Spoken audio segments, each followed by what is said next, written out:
ನಮಸ್ತೆ, ದೀಕ್ಷಾ ಸಿಂಪಲ್ ಕಿಚನ್ಗೆ ಸ್ವಾಗತ. ಇವತ್ತೊಂದು ಚಪಾತಿ ಜೊತೆ ಕ್ಯಾಪ್ಸಿಕಮ್ ಉಪಯೋಗಿಸ್ಕೊಂಡು ಸೈಡ್ ಡಿಶ್ ಮಾಡೋಣ ಬನ್ನಿ. ಒಂದು 1/4 kg ಕ್ಯಾಪ್ಸಿಕಮ್ ತೊಗೊಂಡಿದ್ದೀನಿ ನಾನಿಲ್ಲಿ. ಏನೇನು ಬೇಕು ನೋಡ್ಕೊಳ್ಳೋಣ ಬನ್ನಿ.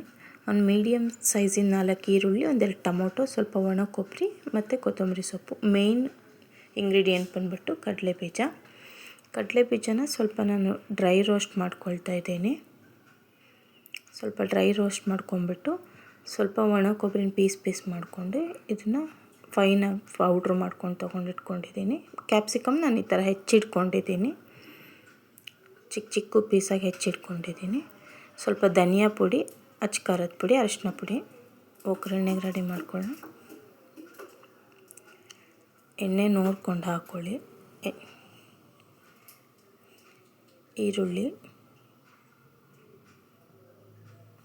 ಈರುಳ್ಳಿ ಸ್ವಲ್ಪ ಚೆನ್ನಾಗಿ ಫ್ರೈ ಆಗಬೇಕು. ಈರುಳ್ಳಿ ಚೆನ್ನಾಗಿ ಫ್ರೈ ಆದಮೇಲೆ ಈರುಳ್ಳಿ ಸ್ವಲ್ಪ ನೀಟಾಗಿ ಗೋಲ್ಡನ್ ಬ್ರೌನ್ ಆದಮೇಲೆ ಟೊಮೊಟೊ ಹಾಕ್ಕೊಳ್ಳಿ. ಟೊಮೊಟೊನೂ ಅಷ್ಟೇ ಚೆನ್ನಾಗಿ ಹಾಗೆ ಫ್ರೈ ಆಗಬೇಕು. ಇದು ರೊಟ್ಟಿಗೂ ಅಷ್ಟೇ ತುಂಬ ಚೆನ್ನಾಗಿರುತ್ತೆ, ಬರೀ ಚಪಾತಿಗೆ ಅಂತ ಅಲ್ಲ. ತುಂಬ ಕಮ್ಮಿ ಇಂಗ್ರೀಡಿಯೆಂಟ್ಸು. ಕ್ಯಾಪ್ಸಿಕಮ್ ಹಾಕ್ಕೊಳ್ತಾ ಇದ್ದೀನಿ. ಕ್ಯಾಪ್ಸಿಕಮ್ ಹಾಕ್ಬಿಟ್ಟು ಸ್ವಲ್ಪ ಹೊತ್ತು ಹಾಗೆ ಫ್ರೈ ಮಾಡ್ಕೊಳ್ಳಿ.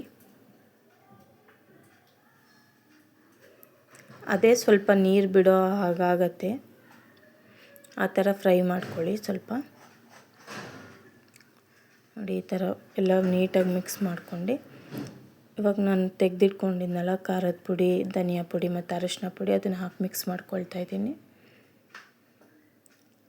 1-2 ಟೀ ಕಪ್ಪಷ್ಟು ನೀರು ಹಾಕ್ಕೊಳ್ಳಿ ಸಾಕು, ಜಾಸ್ತಿ ಹಾಕ್ಕೋಬೇಡಿ. ಮತ್ತು ಅದು ಶೇಂಗಾ ಪೌಡ್ರ್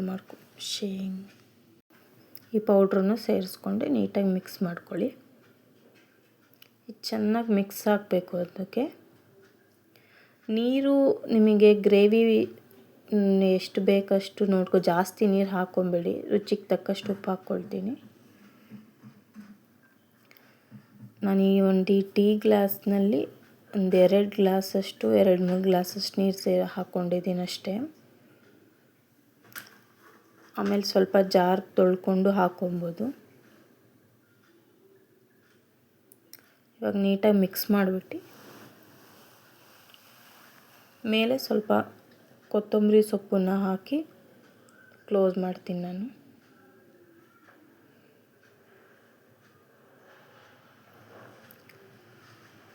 ಬೇಗನೂ ಆಗುತ್ತೆ, ತುಂಬ ಕಮ್ಮಿ ಇಂಗ್ರೀಡಿಯೆಂಟ್ಸು.